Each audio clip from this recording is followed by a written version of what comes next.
So, so one on the temperature thing side. So like it would be really helpful for you to kind of know.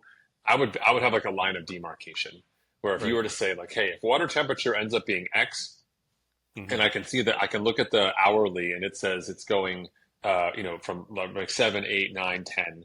Yeah. It's getting up to a temperature that's reasonable. Then I would say Yeah. I'll keep my swim skin on. I'll dry off as Yeah. best I can. Like I'll have the Yeah. towels in transition.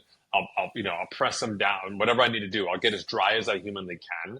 And Yeah. then I'll put my appropriate layers on and I will go.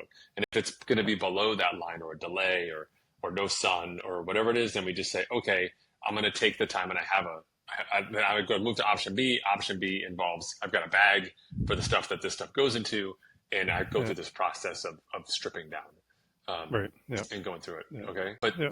just to pivot for a second to talk a little bit about the clothing side. Like I'm all about the vest for sure. I'm Hmm. not so much about the windbreaker. So I would say like vest is good. The arm warmers are great as well. It's Hmm. generally hands and toes that become the biggest Hmm. problem. So if you have lightweight gloves that you can put over your hands in the beginning, or sometimes people use like more like mittens if you don't have, if you're not like super gear shifty, just as like Yeah. just get me through the first hour or so of when my body kind Right. of warms up a bit. Then you don't Yeah. care about them. But number two is I would have like because it's really only your frontal area on the bike.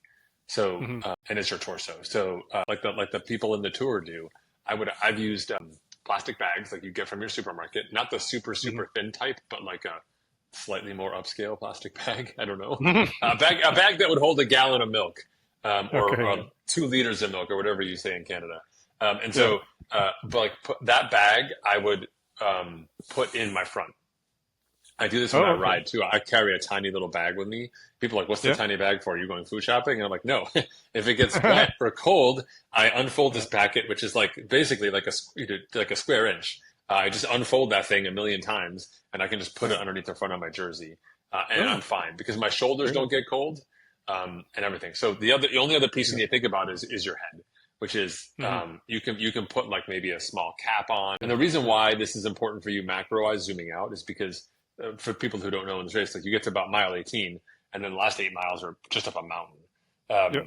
And so the last 8 miles are going to take an hour and a half, 2 hours maybe, depending on what that looks like. Yep. So Yep. we can't afford to have you so cold that you're not eating, and you're also Hmm. burning calories while you're Oh yeah. shivering, as Trying to in keep warm. addition to exercising. Yeah, Right. you'll be totally depleted by the time you get there. We don't want your body to work like it's okay if it works overtime ish for like an hour or so, and you're like, oh, if there's enough hills on the course where I would warm up a bit, etc. But Right. that's the fine line. Yeah. So that's my 2 cents on that.